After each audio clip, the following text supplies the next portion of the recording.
Hey everyone, Eric Watson here, freelance writer, player of games, writer of words, recorder of videos, and tabletop role-playing aficionado. Welcome to the DM Roundtable for January 2024. This is a chance for patrons and I to get together and discuss topics in tabletop RPGs. And by sharing ideas, thoughts, and experiences, we can all become better DMs or GMs. The DM Roundtable discussions are open to all patrons at every level of patreon.com/roguewatson. You don't even have to be an active participant. You can jump in here and lurk to your heart's content, and we are glad to have you. This month's topic, as determined by the poll, is Lost Cities. The Lost City is a classic adventuring location in movies, books, games, and tabletop RPGs, and often filled with monsters, puzzles, and hidden secrets. What are some of our favorite Lost Cities in Dungeons & Dragons, and how do we use them in our games? Joining me for this month's DM Roundtable, we have Genocider, Hello. Stan, Greetings. and Jason. Hello. So the Lost City, I guess I first experienced with Omu, I think, for Tomb of Annihilation. Probably has the best example of a Lost City to most 5e players, although I, through the course of this DM Roundtable, make a strong argument for Ithrin in Rime of the Frost Maiden as actually being, well, I guess we'll talk about that, but I think it ended up being more interesting, but I also ended up doing a lot of things to it and using third-party material, so that could be an interesting argument. And then I don't think I'll have a Lost City in our current campaign, although I don't want to really spoil anything in case my players start watching. But I really wanted to talk about how these areas are utilized, what makes them interesting, and just if we have any interesting anecdotes or best practices for being able to use these certain zones as players or as DMs. We'll start in reverse order. Jason, what is your experience level with Lost Cities? What's funny when you set this one up, and I was like, I don't know if I can talk I about know. this because I really don't know about either end. And then I'm like, oh well, crap! I just realized I'm literally finishing. My party is right now in the tomb in Annihilation, so I have very recent experience with Omu as well. It's just funny that that didn't really come up in So mind. wait, what do you think is a And Lost City then then? Those don't I don't come to know. mind. I don't know. I think I was just like reacting against the three categories. I was like, I can't figure any of these out. But and then I just realized also I'm just finishing literally 2 episodes away from finishing a homebrew that had a fairly large lost city in it, which is a weird story in itself. So those are the three main ones. I played through Omu as a player as well, like a few years ago. So I've experienced there as a player. And if I never ran Frostmaid, of course. What's been your So best experience out of those? uh uh well, I like mine, of course, because I created it, but it was a very small part of the campaign. Well, tell me about that then. I think. How do I set? Okay, I don't want to give it the whole plot based. Okay. It is the whole campaign is like the second in a post-apocalypse Earth. So, if anybody playing my game is watching, well, I guess it's already knows. So there was Earth, and then there was like a chaos god who kind of messed with it, and they all killed themselves and killed the chaos god with it. And then, like 10,000 years later, there was a new society, and the chaos god had rebuilt Earth to be like with like elves and all that crap to like be fantasy. And these guys found some old Earth artifacts, which gave them technology and gave them like magic tech, and also kind of they found a a Greek myth textbook, and they took that to be like the religion of the old people. So they recreated their society after Greek myths, and eventually, they got too techy, and that chaos god that it seeped in, created all their robots to go crazy. They self blah blah blah lasered themselves from orbit, dragged in a bunch of aliens from a different planet, and basically nuked that city. And all that was left was a bunch of robots running around crazy and a bunch of these aliens that had come down. And then 1,000 years later, the survivors from that people are the party, and like the society where the party lives in. And eventually, they find these like teleportation circles and figure out the secret. And eventually, like eighth, ninth level, show up in this other city, which is full of robots that have gone crazy, and these aliens that are kind of like Cthulhu aliens, so to speak, or like telepathic and stuff. So this old city is destroyed, but it's got these robots running around, it's got a column of rock that goes up into space, and so it's only like about a month of it is set in that city, but it's fun because it's just pure chaos and a lot of backstory in that city too. That's pretty cool. I like the blend of fantasy and sci-fi also. Yeah, it's ridiculous. They end up going like into space, into like a space station that has like a laser, and what they have to do is get this laser over their own city, which has now been invaded by the chaos god, and they have to like laser the city. So it's totally stupid sci-fi. But that's some of my favorite sci-fi. that's my shtick. Yeah, exactly. Yeah. So it's not the city is not nearly as well thought out as Omu or Ithran, of course, because it's both of those things are several levels worth of activity, whereas mine was only about one. Yeah, and I think, and you're speaking to kind of partly why I think I like the Lost City is that you automatically have some kind of cool historical context for all these places. Like if you're bothering to do this whole Fallen City thing, then there's just some kind of cool history behind, or there should be in any case.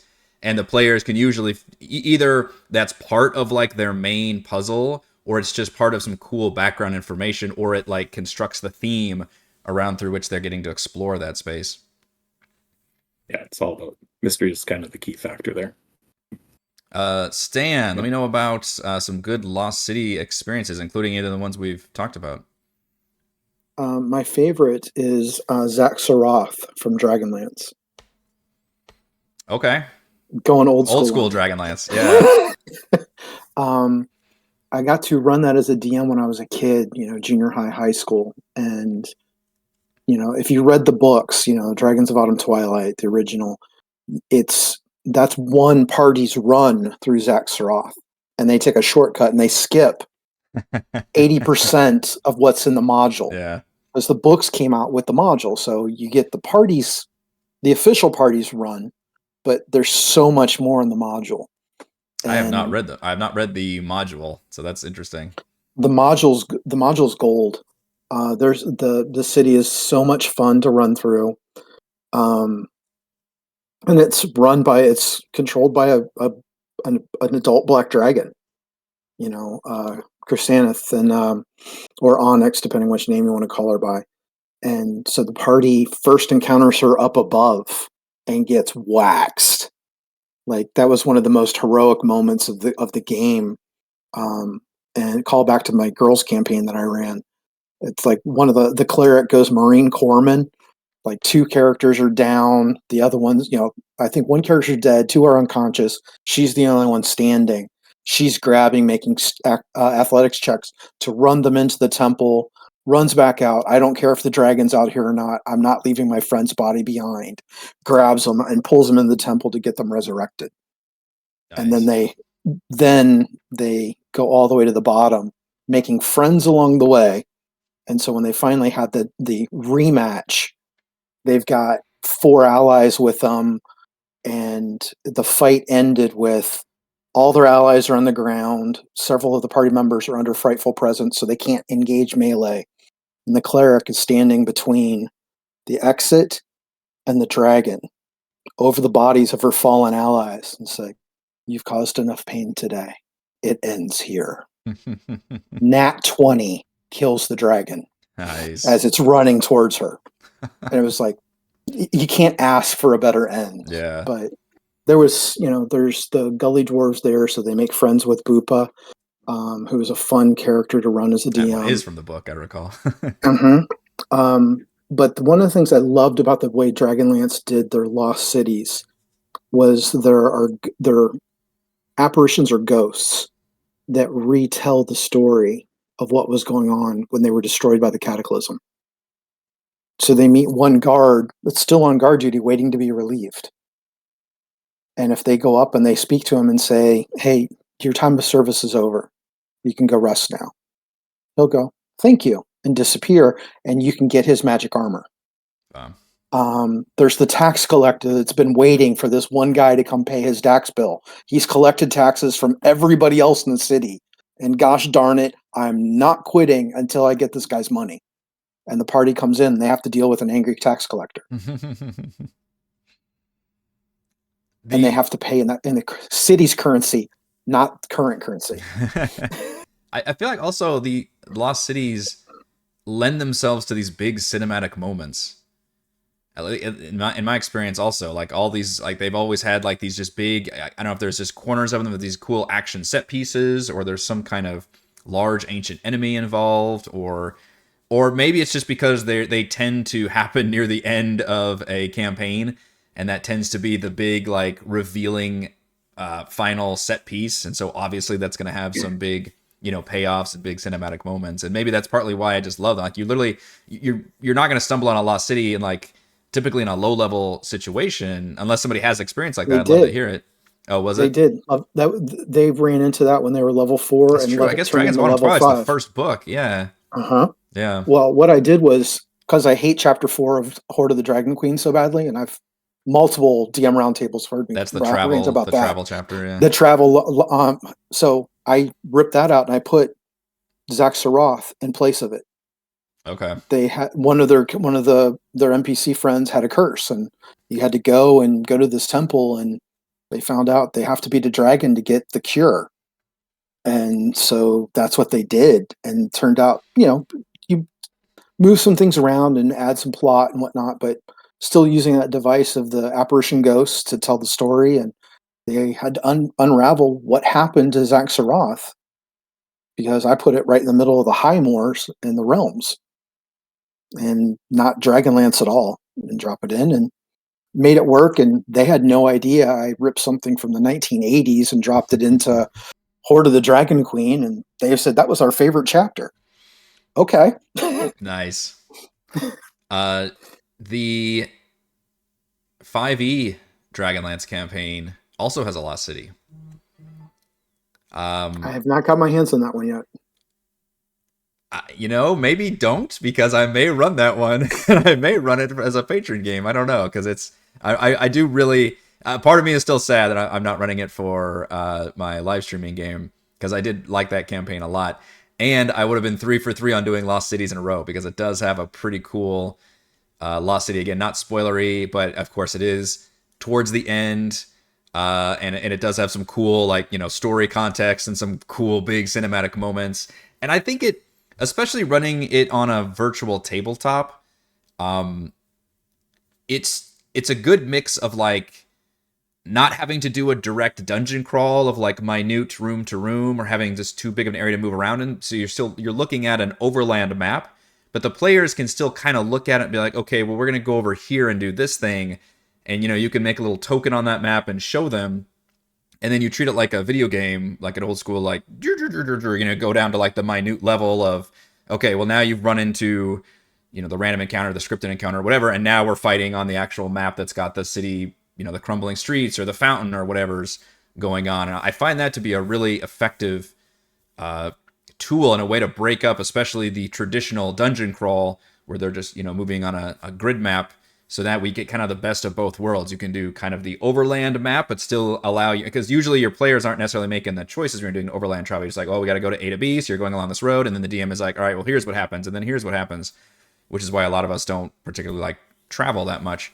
But when you have a Lost City, I think you automatically get that context of it's an overland map, but it's still not necessarily a hex crawl, or maybe it could be, but you as the players, I think you're letting them kind of choose for the most part, like, okay, here's your area, here's what you can see, and you can explore, and here's like these points of interest, on the map is how I do it, at least. I'll literally like, highlight, here's these important areas, you could, as if we're, an Ubisoft video game or something, like, here's the important points that you want to see, here's the exclamation points on the map that tell the players, like, okay, well, we can choose among, these interesting areas. And that's why I liked Omu so much. And Omu also had the great main quest of having to go do all the shrines as part of the main quest, which I think was fucking brilliant, that motivates your players to explore. Like, it's like, hey, your main quest for being here is you're gonna have to do like 5 of these 8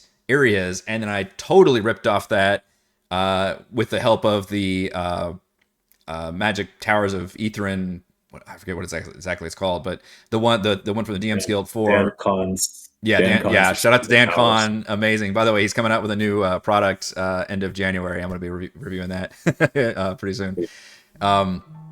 Yes, I used his amazing product to basically do the same thing with Ether because I loved it so much in Omu, and it worked so well for then to motivate the players to like, hey, in order to make it through this final gate, you can still explore around the whole city as you want, but to get to that final gate area, or in the case of Omu, it was the mega dungeon, you have to go around to all these different things, and it's still up to the players which ones you want to do and in what order you want to do them with, which is a fun way of giving the players that freedom of exploration and let them make those choices. That's partly why I love the Lost City thing so much. Genocider, please tell me some anecdotes you have for some cool Lost City experiences.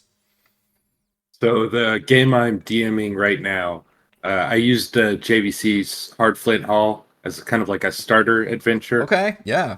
It's got a Lost City in there, and so they ended up clearing it out, and they have like a base of operations there now, like a little mini town where people don't hate them. Clever. And I left some of the ghosts in there, and they kind of do that, repeating their old actions. And like one dwarf in there can like make a magic item or whatever if they need it. And I like putting in like ancient evil stuff in there. So they went in and they like looted something. Nobody could use it, so they're like, we don't know what this is. But little do they know that now they're being tracked by some cult or whatever. Oh, nice.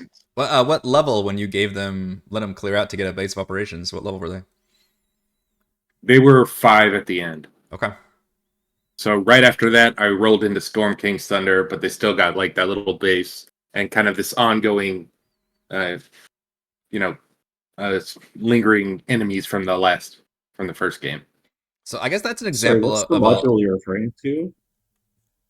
I didn't know what module were you talking about when you started? I didn't catch the name of it. Called Shadow Under Hard Flint Hall by JVC Perry. Is that new or old? Is that like a third-party thing, or I just don't know what it is. I've never heard of it. Yeah, it was. It's on the DM's Guild, designed by JVC Perry, who's the same person who actually did Call from the Deep, which I'm running right now on the channel. He's done a couple of not a couple. He's done a crap ton of adventures. I think. James, correct me if I'm wrong. I think that was one that he did that's actually not on the DM's Guild. I think at some point, a lot of these designers, they kind of grow out of the DM's Guild. They don't want to like, hey, I don't need to be taking the money off there anymore. And they go to like Kickstarter to just fund it. Now you can't use like official Forgotten Realm stuff if you do that, but you can still use, it's the OGL, right? It's all the 5e stuff. I think Hard Flint Hall was one of those, and then he's done a couple others that are just like available on his website, basically. Yeah, I got it through a commercial from your channel. Nice. Yeah. I've worked with Perry a lot with all this stuff. I really like his dungeon design and adventure design. It meshes very well with my own, and I tend to like all of his products a lot. And yeah, I sing his praise whenever I can. Obviously, running Call from the Deep right now, so big fan of his work. But yeah, that's an example of a Lost City that's pretty early then, because a lot of the ones I've experienced have been much later. Omu obviously was, we remember 8, 9, something like that. Usually start at 6. No. Yeah. 6? Yeah, I think that's the advice, because Tomb is all over the map for its recommendations, but I think it advises starting from 6, and 9. That was the campaign where I leveled the players up so slowly for so much of that campaign. So maybe that was the case where it's like I'm looking at it going, okay, Omu is at this level, but then we have all of this jungle content and all of the locations have to be done in this certain level range, and then like you've got the mega dungeon for the last little bit. That's kind of painful. So you can do it at low level though. I kind of took an idea from one of the patron games we did where we went into that underground pyramid or whatever. Yeah. And like we just like messed around in there. We were pretty low level, but we could have unleashed some kind of ancient evil and not known about it till much later. as you do. Yeah. Yeah, I do like the death trap stuff. No, but I loved Omu because of I think the shrines added a lot to it. Getting that initial quest, and then, in fact, Omu actually has, and obviously we're going to kind of spoil a lot of Tomb Annihilation here, which I think we've done that almost every DM roundtable. It just keeps coming up with it's the main anecdotes that we have. Has the whole Yuan Ti thing going on there. So in addition to the final area of the mega dungeon, which is the main quest, you also have this whole other faction that their main base is connected to Omu. And I love that it's written in the story that like some of the shrine pieces you need, like you can only do so many of them, and then the rest you have to like go down into and deal with the Yuan Ti issue before you can even come back up to Omu and then go to the final mega dungeon. There's just a lot, and there's the whole giant T-Rex thing going on in a corner, like the little Vegapygmies. I loved Omu a lot. I think I like Omu a lot because it's got so many. It's got a lot of background stuff that you as a DM can manipulate, because there is the Yuan Ti obviously, but the red wizards are also there. Yes. There's a little batch of kobolds that's also there. There's a bunch of grung T-Rex. There's like 3 different tabaxi kind of running around, and this is all stuff you can kind of like put kind of anywhere you want. That's true. They just throw you a bunch of like cool tools and factions and players on the field, and kind of let you decide like which ones you want to utilize. I wish that Aetherin had more. Aetherin's basically really dead, obviously, because it's been sitting there for 2,500 years, right? Yeah. So I had to bring my own stuff into that to make it more like chaos on top of the expanded towers. But I also brought like a competing party, basically, which is what's her name? Who's the mage that they meet early on? The white tiefling. Starts with an A. Avarice. Avarice is like sort of a rival, but not really a rival. So when they meet each other, they kind of team up, and so I didn't have to do all the towers. So the party could do some of the towers, and she did some of the towers, and eventually, of course, they butted heads and had. I think I pulled a similar thing with not Valin, but I can't remember the name. No, it was the guy who's in prison, and then the girl who's spoilers for Rime of the Frost, which I never touched. Nas Lantimir. Nas, and, the old guy. The guy's a villain like in an old novel. Yeah. Anyone who doesn't know what we're talking about right now is going like, what? I just ran this campaign not too long ago. What a bunch of nerds. Yeah. But yeah, so we basically did the same thing. We had like competing parties in the space. And it's fun. It's funny looking back. I think I liked Aetherin more, but also you're right. I think I also had to do a lot more work to Aetherin to make it work and be interesting, because they don't actually give you a lot of. I mean, it's huge, but they don't. I don't know. I did have to end up changing a lot of things about it. I don't even know it's actually bigger than Omu though, because Omu's pretty big as well. It's smaller. It lacks. When you look at the map, it's literally only like something like 1,000 feet. Well, that I changed. That's very small. No way, that's correct. Somebody doesn't I like this is a flying city. The scale of cities. It also allows it to move around fast. Yeah. Well, it's a small city. It's not like a. Yeah. Anyway, I saw when you did that. It was like. There's not skyscrapers on there, but that's a good point. The fact that there is no like other faction just sitting there, like there's no inhabitants or some kind of, because I think that makes a lot of lost cities interesting. Especially there's a trope where like you first arrive and you think it's empty, and then as you start exploring, you realize like, oh shit, there's actually like monsters running around or some kind of hidden like underground Morlock race that like comes up, or some shadow people or elementals or something going on there. And Aetherin only has like the Magen, I think. And even then, probably not. They don't have any personality, right? They're just like guards. So and the Nothics, who are basically just the same, are crazy. Yeah, they're just all over. And of course, Irialarthus, but Irialarthus isn't really active, although you can meet him. That's a weird part of the You can roll a nat. You can roll a nat on a random encounter. The minute you walk in there and bump into him, right? Like what DM is like, oh yeah, and then as a random encounter, the fucking Demi Lich is there, just rolling around the town. Like what? Can you even imagine? I don't think that's a throwback to old school D&D. That's crazy. If you go back it's not like you don't see it anywhere else. Like you can meet Oral in like level 7. Yeah, that's I could go on and rant about all the problems with Rime. Sure. But that's a throwback to like the original Temple of Elemental Evil and stuff. You can roll around and you're entering the main temple at like level 2, and it's like, oh, random encounter, adult black dragon. What? You know, it's just part of the yeah, table. it's level 7, but it just happened to went for a stroll that day, and I'm sorry, I think roll up new I think characters. Solasta, the video game Solasta, plays around with that a little bit, if not directly, where if you're there higher left level, they just fucking have the most insane random encounter tables where it's like, this is harder than like anything in the like actual campaign. That's Stan, why I quit the last because of the random encounters. yeah. They're just awful. They're just awful. Anyway, continue. Well, it's clearly like there's not a Great DM game. running thing. That's the problem with having just an algorithm running the game, right? And not like an actual DM being like, all right, let's do what we want to do and have fun doing it. The algorithm's like, oh, well, you're this level. We got to have this kind of threat to throw at you. And I'm like, no, man, I don't want to do this in a random encounter. This is not fun.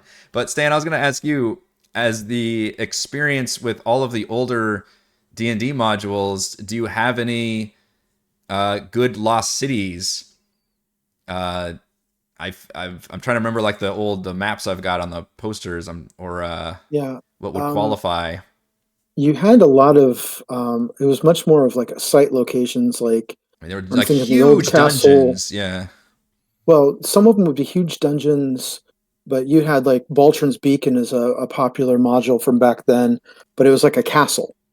Or the Tower of Inverness. Once again, it's a it's a 4 towers with a big mage tower in the middle, and you're running through the catacombs underneath. Yeah. So they were all like these larger set pieces, you know, but it's not a full Etherin or Omu or anything, Yeah. or even a Zaxxaroth. You know, Dragonlance, it was very good because it's been 400 years since the Cataclysm, and there's all these ruined cities. You know, you had this massive cataclysmic event that created a lot of ruined cities. Second edition, I can't remember any that because it was a different style of play. You had modules that were maximum 36 pages, and you're done. Yeah. Unless you had Master of the Desert Nomads and the Temple and then the follow up Temple. That was a 2 module, part A, part B. You could play just part A or you could play just part B, but it was designed to be a 72. And so you would start off at like level 1 and you'd be level 6 or 7 by the end of it. But everything else were just standalone little 36 page modules. You didn't have these big campaign books like we have now. When was the original Isle of Dread? Like the original Came out with the experts. Came packaged with the expert set. I vividly remember the day I got that, and I read the whole thing from cover to cover. And that even you had ruins and stuff, but nothing to the scale of what you see in 5th edition. Really? And to answer a question, one of the things that showed up in the Discord was someone was asking, "It's like, for the love of God, why don't we have more Netherese cities like Etherin? You know, it's like, what happened to them all?" And it's like, it's Forgotten Realms lore of how they were destroyed. That the people that the enemy that destroyed the Netherese is still out there. That's And the fair. What are they called? that live underneath the Anarok Desert. And like even when Elminster will not go to the Anarok because he knows what lives there. You don't want to mess with these people. So it's because lost cities just aren't very prevalent in the Forgotten Realms is why we haven't seen too many in. Well, they all a lot of them. The main culture was Netheril. Yeah. And they all had floating cities, and they crashed and burned. So do you think they'd be everywhere? Well, but when you're falling from 1,000 feet up, what building is going to survive that? Yeah. You know, it's a floating city, and that's where your magic items come from. Mm-hmm. Most of your magic items are technically from Netheril, but you're not going. There's not a lot of ruined cities that I'm aware of in Forgotten Realms. I'm open to being corrected, but no, you're right. I think Netheril. I think so. I'm not really a Forgotten Realms guy at all until I started playing 5e, and Frostmaiden is the first time I'd even heard of Netherese, really, except for maybe a couple other mentions. And then I did a bunch of deep dive reading and stuff like that. I was like, oh, and of course that has changed with 5th ed. They've retconned some of it, so it's really interesting. I was surprised they didn't the guys that killed the Netheries, those I forget what they're called. I'm surprised one doesn't randomly show up in Frost Maiden at some point, but I've seen people put them in there. Yeah, there's like a It's like statue homebrew. of one, I There's think, lots of third party. in Ethernet at some point they I can think find. you're right. There is a statue of one. Yeah, you're right. I think I I skipped forget that what they're over. called. They look like kind of. I want to say it things starts that with you an can- F, but I don't remember. There's a lot of lore stuff that I skipped over and just focused on. There's a ton of lore stuff. Yeah. The one that I know of in the realms is, I think it's called the on the map. It's on the coast between Baldur's Gate and Waterdeep. It's something that says like Warlock's Tower or something like that. He's not a warlock, but he's like a lich from Netheril, and his city is still there. So to get to his tower, you have to go through all of his stuff. He's like the one person that's actually can go toe to toe with Zastam. Okay. Uppity. It's a weird location because it's pretty heavily traveled. Yeah. Like two of the biggest cities in the entire Forgotten Yeah, Realms. on the Sword Coast where everything takes It's place. just random The- liches The here. New York City of the Forgotten Realms. That's cool. Yeah, I like Lost Cities. I think there's it's just a neat from a storytelling standpoint, but I also like it from just a pacing, like a running the game kind of a thing as the DM. It helps keep things focused in an area, helps keep like a certain theme, using all these factions and stuff, but also makes it an adventure space to be in more so. And to me, it's just a little more interesting than going through like a cave or a crypt or something. I still like going through dungeons. It's the main thing of what Dungeons and Dragons works best at, I think. But I think the Lost City almost combines like all the best elements of D&D, where you've got all this cool exploration and player choice. You've also got ample room for role-playing opportunities with potentially all these different factions that take place there, just hidden secrets you can find, all this backstory that could be relevant or could not be, depending on how much your players want to dive into that. And it lends itself to these cool, big storytelling moments. Now, the ones I have experience with are specifically endgame Lost Cities. That was the case with Omu. I guess, well, you had a gigantic dungeon afterwards, but it kind of, Omu still served as kind of the climax to the entire like jungle thing, and the dungeon was sort of almost its own, like, here's like the next season of our show, basically. And then Ithrin was very much the climax of that one. The Dragonlance one, which I've only been alluding to, is not the climax, but it is still near I think it's like chapter 6 of 7 chapters or something. So it's pretty near the end, and then segues into the finale for that one. So they've all been very late game, cool, final-ish set piece type areas that I've just enjoyed the hell out of exploring. And I think excited every time I see somebody do a Lost City. And that was one of the things that, like, I made it to that part in the Dragonlance module. I was already on board because I'm a big fan of Dragonlance. And I had nodded along to like, oh man, the maps are really good and the storyline's pretty cool. And, I was liking it. And then I got to that Lost City. I was like, yes, I could see why, like, all the cool, like, cinematic. And it has such a cool big where like, you're just like, oh shit, when it opens up. And it's such a cool storytelling sequence that happens. And I'm seduced every time I see the Lost City used. And I've pretty much only seen it used well. So I guess the other thing I want to throw it to is, has anybody had an experience with a Lost City or Lost City adjacent thing that actually wasn't very fun to explore, or that the DM didn't utilize very well, or just didn't seem interesting? Aside, this is sort of a semi-example, but Mesro in Tomb is this thing with like tons of historical D&D in terms of lore and or like adventures and stuff, history to it. It's a paragraph. Yeah. Tomb. And obviously there's been a lot of third-party content built. And I was going to ask you about that if you've looked at any of that. Level 3. Yeah, I looked at a bunch of it. Like, one of my players was like super into the old school lore and stuff. He's like, we got to go to Mesro. And I'm like, this is going to add like an extra month of activity to my game. And I really hate making games kind of go over a year. I find I get bored and my players get kind of like stressed out. So I try to cut rather than add. Yeah. But it's literally, you can find cool maps of it and like whole adventures set in it and stuff like that. But it's literally just weirdly like this very important part of, because it's tied in with Artist Simber and all that. It's tied with Artist Simber and who's the main Razmi. It's tied in. Rosnici, That is yeah. their history. I read that. I read that that's fucking book core to their history. before I ran to Annihilation. I read. I started to try and read it, and of course it's like an old D&D book, and I was like, I can't read this. Yeah, anymore. it's not. The writing is so bad. I'm sorry if you like.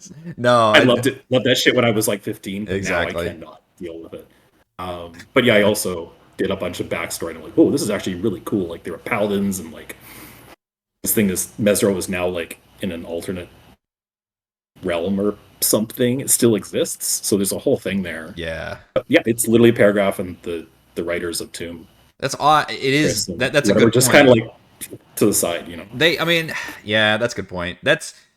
I guess I was picturing somebody who'd actually done a lot, like had done the whole Lost City playable, and then was like, this didn't really work too well. But that's an example of one. It's just a side thing I wanted to bring up. Yeah, we kind of wish it was a Lost, but at that point they already had one in Omu, so I kind of understand where they were like, we wanted to do this one, and we're not going to do the other one that actually has a lot of context with D&D lore that we don't want to dive into, I guess. Or yeah, maybe because it's in another dimension. Because I think Artist has a wife that also was there, because the wife was one of the Paladin defenders, I think, and like all the paladins had like superpowers that they all had different like I don't know, elemental controls or something. Yeah, I read that book and hardly any of it ended up being relevant for our campaign. But I mean, to answer the question, I really haven't been part of a Lost City thing that I didn't like. Yeah, so that's my answer. Yeah, I just haven't. I don't have much experience besides Omu and Ithrin, and like I said, both of them were pretty big cinematic, well-explored spaces in their campaigns, and then also obviously added even way more to Ithrin than Omu, but I ended up doing a lot of cool stuff within those spaces. And I just don't know. I guess I need to read the final chapter of Call from the Deep, if that actually counts as a Lost City or not. I don't think it really does, as much as it's just a gigantic dungeon that's in kind of a... Well, I don't want to spoil it, I guess, but it didn't quite feel like a Lost City to me, but not necessarily in a bad way. It felt more like a dungeon than it did a city. Maybe the difference is a city just has that overland map, right? It has that, and a lot of them have that beautiful night. Mike Schley or whoever else is doing the map, like there's this gorgeous map that has cool details on it. It's like looking at like a cool fantasy map that like a poster of it or something like that, and you're like, oh, I get to explore this space. Like that's so cool. That really gets the nerd in me just really giddy when I'm looking at kind of a map like that. And then you can tell your players, all right, and not just like the big overland map, but like here's this focused map of this one area that you can actually like and see the streets, in or whatever, chasms and fountains and things, and actually walk around that space. And then we can prep all these different areas as individual maps to do, which Omu did very, very well with having all the shrines in place. And then I had to throw in some other maps for some of the other areas. And then Ithrin did not do well at all. Got super thumbs down, bad marks for not, I don't think, providing any maps for anything other than the Ithrin map itself. And that's where stuff like the expanded towers of magic come into play, and then having to just throw a whole bunch of other maps on there to make it work. That's obviously specific to virtual tabletop, but still, Ithrin counts now that I think about it, because Ithrin as a disappointing one. It does kind of suck as is. There's just not enough connective tissue that Dan fixes. Yeah. The expanded towers really fixes and doesn't add anything. Like it just cleans it up and ties it together. There's a lot of aimlessness, I think. And also Ithrin is really disconnected from the main. Well, that's just the big problem with a module. Rhyme Rhyme. I would agree with that. Rhyme has you have to find your own way connected. Yes, and that was a huge. Have part you ever of heard Sly Flourish talk about? He hates Frost Maiden. It's like his worst module.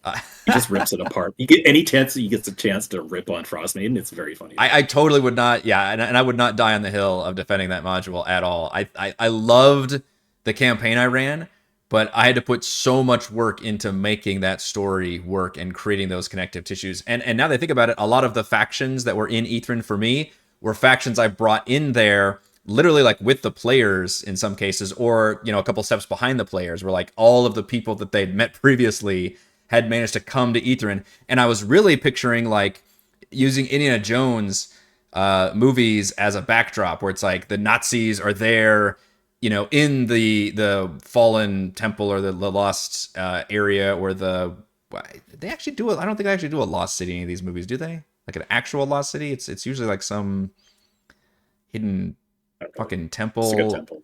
Yeah. Or it's various variations of a temple, I guess, that they end up going into. But picturing like, that all the enemies are there, like they've, in those movies they've got somebody capture somebody, or they've got Indy captured, but it's not that they find monsters or factions there. It's that the villainous faction comes with them and becomes an additional antagonistic force in addition to the actual, temple itself. In the case of the third movie, like literally like a fucking dungeon crawl with traps. And I liked that combination, so I used that for Ythryn. So I just brought in those kind of enemy forces, and even like Oral like showed up like later on, like literally everybody like they've fucking met before was there creating those distractions. But that was only like, it wasn't really scripted in the campaign book so much as it was kind of mentioned as an offside of like, oh, and then maybe like Oral could show up, and if she does, she's got these characters with her. And I was like, you just read that going like, wait a minute, the players fight her like 3 chapters ago? Like, what is the fucking story here? Yeah, it's a major problem. I would not defend the hill of that module. I still liked Ythryn a lot, and I still, when I saw Ythryn, when I was looking at the module, when I was like reviewing it and thinking about and like playing it, I was thinking about all the cool ways Ythryn could be implemented in that campaign as a fun lost city to explore. I wasn't necessarily thinking of like, oh, well, this looks neat, but it's not really connected in any way. So I guess I could kind of just see the potential of it. But you're right, as written, it definitely falls way, way short. And I would recommend, for Lost City wise, Omu is, I think, still the best 5e one you can get your hands on, and it works out of the gate. Like, you don't have to actually make any of those changes. But probably, honestly, Tomb of Annihilation in general is still probably the top of the list, just because it all of it works as is, except for the level pacing is super fucked up in that campaign, because everything before Omu, there's so much content before you get to Omu, and then you get to Omu, like I said, like level 6 or 7, which is really relatively early. You don't have to do all the content. You tell me that, but then Just they don't put in do all the good. Are you telling me we're not going to fight the four-armed gorilla zombies with fucking? Come on, man. We're doing that. We're doing all that. We still. This is totally separate content. I think there's 3 or 4 or 5 things in Tomb that are kind of boring, and I just didn't do them. Yeah, I literally moved everything around to kind of fit. I didn't use the map. I did a different map. Yeah. And then waited for the party to move. And then I would adjust locations based on I put all that shit on the GM layer, or the hidden map, and then it's wherever the players need to find it. The map it comes with, they're locked in, but then it's just like I didn't like certain areas. It's like, fuck it, get those out. And that's how I like my 5e campaign. I like my campaigns to give me more content than I need for any specific thing. And then I can, and especially with like chapter 1 and 2, I think are really good in Rime, because they're just like, here's a shit ton of quests you can do in all the cities, and then here's a shit ton of quests you can do out in the region. I didn't look at that saying, oh man, we gotta hit up all these. Like, no, I was like, oh, I get to pick and choose. Like, here are the, the 4 or 5 that I really like to do, and here are ones I could really see the potential of. And yeah, I love that part about the campaigns that I run when they give me too much stuff to work with. I don't think I'm gonna run into that with my current campaign, because I'm gonna, mesh multiple campaigns together and kind of create my own problem from there. I think go ahead, Sam. If I can throw in one that's D&D adjacent. Okay. If you're familiar with the old game Dragon Age, video game Origins. Yeah, well, there's a tabletop RPG too, I guess. Mm-hmm. Origins has 2 excellent lost cities in it. That when you go up to the dwarves, you need to go out and you go into one of the lost cities that's fallen, and you have to fight your way in. It's actually foreshadowed in one of the trailers. You have to fight your way through to find an artifact.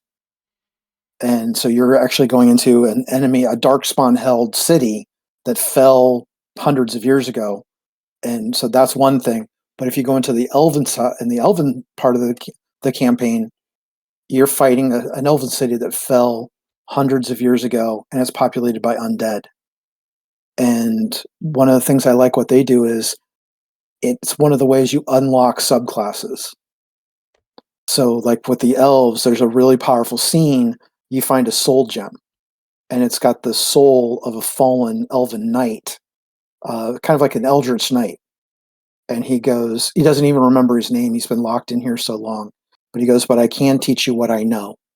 And if you promise to break the gem to free him, he will teach. He will give one of your NPC followers the ability to be an eldritch knight.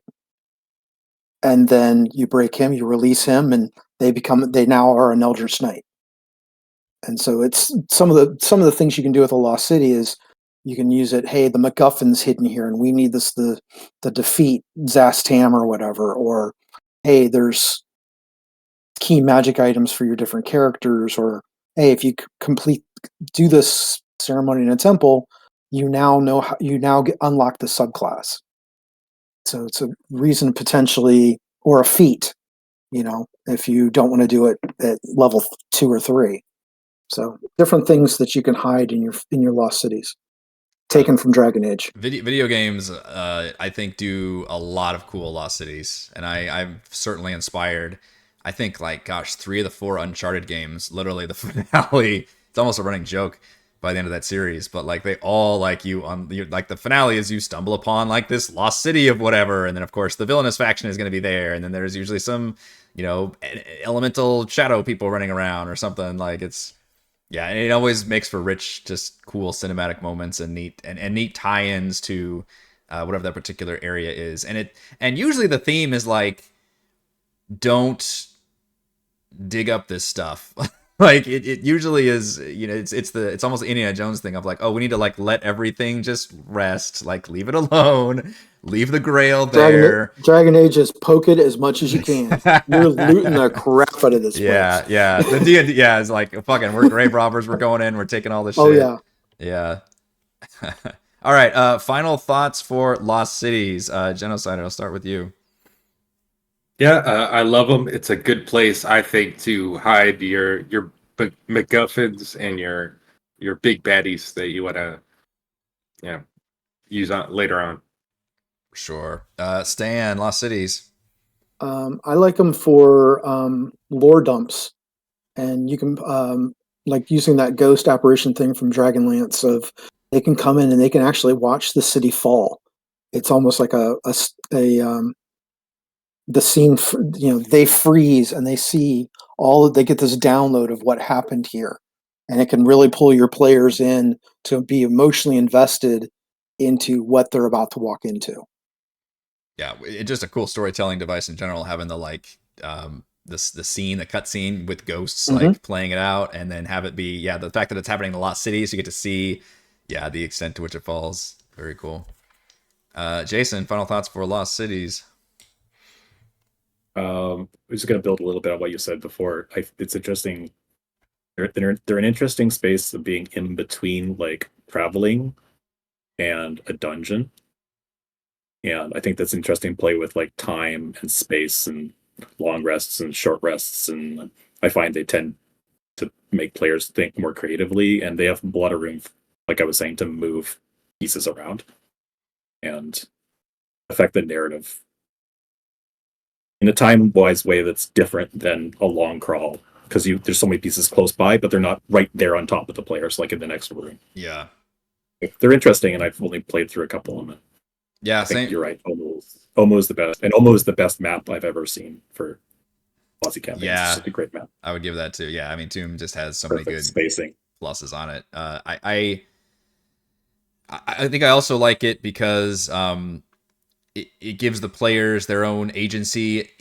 As long as they go into the city with a goal in mind, and not just that they stumbled upon it and they're like, oh, I guess we're exploring. I mean, that's fun too. But if they have okay, we need to get to this one certain spot, or we need to go talk to this one certain person, or we need to go figure out, and eventually they can figure out the fact that, we need to go to all these different spots, but give them, some context and motivation for exploring the space before they get to it.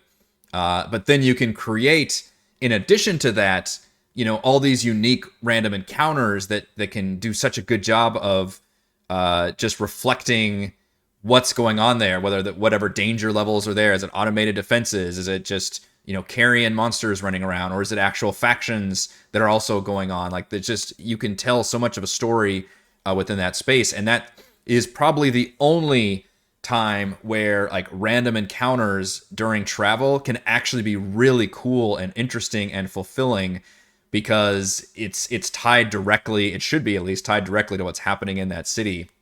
And I think you can create a nice pacing context where like this is part of your adventuring day. You also have to find like a safe spot where you rest, and then every time you travel around, that can incur, you know, more penalties. So just it's just got everything that I like, I guess, about a D&D experience, where it's got the role playing, it's got the exploration, it's got the combat, it's got just good pacing involved. That being said, I've only had positive experiences so far, and they've all been pretty late game, you know, big finale, big set piece kind of thing. So my view has been, you know, certainly biased towards just cool big things happening. And obviously Etherin took a lot more work to make it. I was still very satisfied with Etherin, and by the end of it, I enjoyed Etherin more than Omu, but that's also because I had to do a shit ton of work to Etherin to make it work, and it literally served as the very finale, whereas Omu technically wasn't the finale. It was a big, cool, climactic place, but then we also had this giant mega crawl dungeon out of it. But man, I am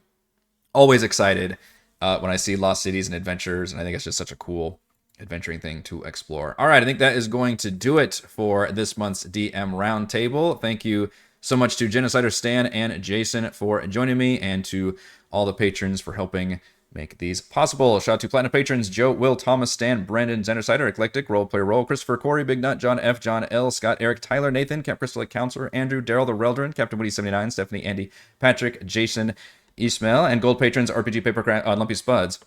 And gold patrons RPG Papercrafts, Pretty Boy and Yuma, Deathers Allowance, Sam, Lumpy Spuds, Jerome, Nathan, Fast Like a Tortoise, Scott Rivers, Caroline, Jerry, Thomas. I do not actually, I'm Ron Burgundying this one so bad.